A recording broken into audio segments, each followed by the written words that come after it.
My stages of cultural grief theory is an idea I have been toying with for a couple years now. It is the idea that each decade has a theme, and these themes flow in much the same way that the stages of grief do. As such, this means the 70s are shock, 80s is denial, 90s means anger, the 2000s participates in bargaining, the 10s engages in depression, and as for the 2020s, I believe it is testing. Testing! Testing! Testing, testing, testing, testing, testing, testing, testing! Testing! Ah! Hopefully, this will conclude with the 2030s being acceptance. These themes are best indicated by the pop culture of the time. For some examples, the 70s was shock, so there were a lot of horror films like Jaws and The Exorcist, and slasher films like Halloween, Alien, and the Texas Chainsaw Massacre. And you might be thinking, well, there are horror movies in every decade, so what's the big deal? But the thing is, the tone and thematic vibe of these horror movies change depending on what decade they are from. For example, the movie Saw was a horror film from the 2000s. Since the theme of the 2000s is bargaining, the horror is less about something shocking coming to scare you, and more about trying to bargain your way out of a situation with the killer. So yes, horror movies exist in every decade, but the theme of these movies will change within each decade. Midsommar, being from the depression-filled 2010s, is a movie that doesn't really scare you so much as make you depressed. And as for the 2020s, we seem to be getting some strange movies such as Megan, about an AI doll, as well as Cocaine Bear, which is pretty self-explanatory. And given that we are in the decade of testing, I imagine we'll be getting some really unique horror films that are a bit outside the box. Of course, there will always be homages to past decades, but if a movie tried to be like 70s style horror today, it would be mocked as being too campy, because we are well past the initial shock stage at this point, so it would almost seem cute to us. Likewise, music tried to shock in the 70s with bands like Kiss, wearing costumes and using elaborate makeup and sets.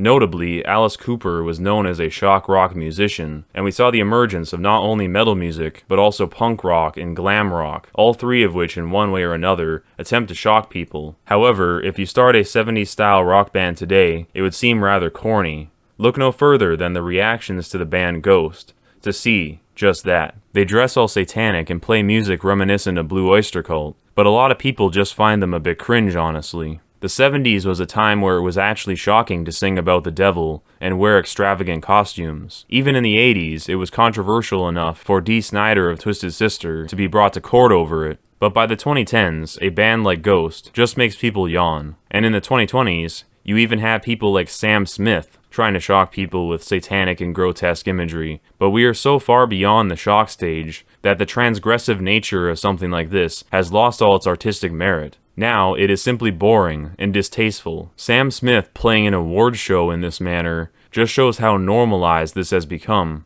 Same goes for the sexual nature of music. In 1977, Queen, singing about fat-bottomed girls, was actually quite transgressive and shocking, and it's played up in a very tongue-in-cheek way, like they are aware that it is over the top and ridiculous. And yet, that song is rather quaint by today's standards. Compared to something like WAP by Cardi B, Queen is downright wholesome. Finally, video games were brand new in the 1970s, and often try to shock with outer space and aliens. However, once again, it is rather quaint compared to today. Imagine a child playing Space Invaders back then, and then imagine showing them Doom Eternal and its aliens. Not to mention its excessive violence and gore. We are rather desensitized here in the 2020s, and this is because we are long past the shock and denial of the 70s and 80s, the introduction of new things which we take for granted now, but are a mainstay of our culture, such as Star Wars, metal music, and video games, three of my favorite things. But this shock not only stems from new developments, but also from rapid societal change. A film like Taxi Driver was shocking back then, the first, literally me, work of cinema in some sense. Audiences were first introduced to the negative responses to these changes, and I'd like to stress that I'm going for a value-free assessment here. I'm not interested in going for an aha moment, where I spin this into a particular political motivation. I'm just describing the changes occurring, for better or worse. There was some cultural change happening at this time, and our artistic works often reflect our ways of coping with the grief that comes with this change. For example, Godzilla was in some ways a response to the atom bombs dropped on Japan during World War II. This is an example of coping through art, so I guess art is just a cope after all. I mean, art is a cope, bro. Just look at Lord of the Rings. It's just a movie about jewelry. Watch something real for once, like reality TV. Anyways, following the 70s, the 80s was denial. After exposure to the cultural change, collectively, people tried to pretend that nothing happened. I think this is why fantasy was so popular in this decade, and you often see clouds and a dreamlike quality to many 80s works. Often, it is revealed that everything was just a dream. I also think this is why our culture is so reliant on 80s nostalgia. We yearn to pretend that nothing has changed over the years. So naturally, a decade of denial is the perfect escape. The 90s was much the opposite, wanting change. Particularly towards the end of the decade, there were films like The Matrix and The Truman Show, which revealed the falsehood of the world they were living in, and that they could no longer live in denial. Wait a minute. This isn't my world. Disappointed! Grunge music also showed the growing disillusionment at the time, and art and entertainment of all types strayed away from the clouds and fairies, and more towards the gritty and realistic. Even in video games, you went from the fantasy realms of Zelda's Hyrule and Mario's Mushroom Kingdom in the 1980s to the harsh industrial locations of Sonic the Hedgehog and Crash Bandicoot. The 90s was edgy, extreme, and full of anger.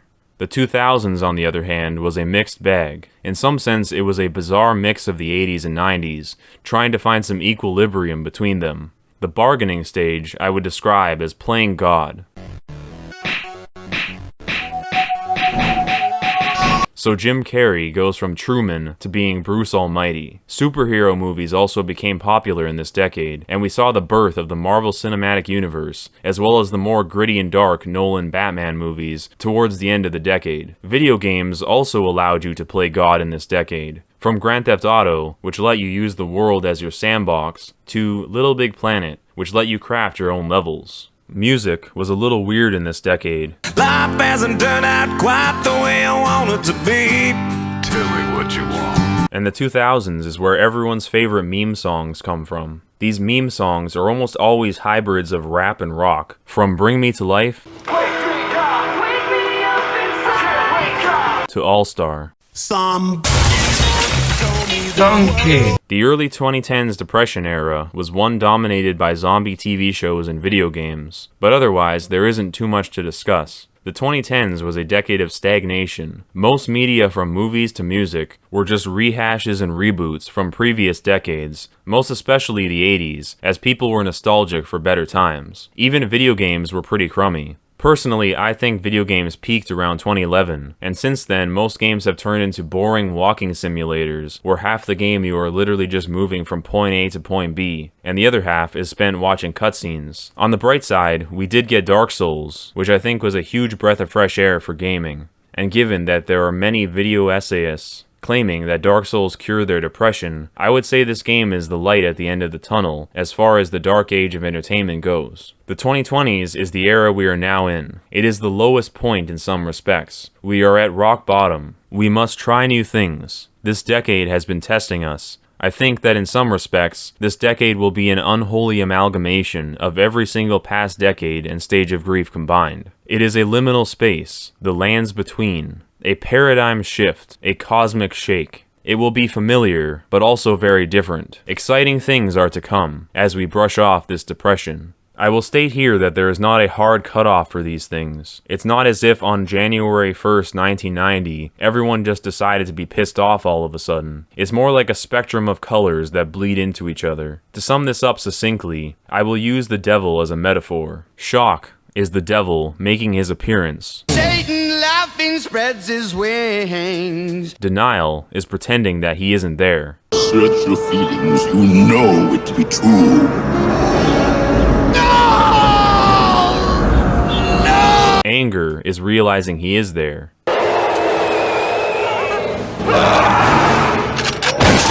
Bargaining is making a deal with the devil and selling your soul.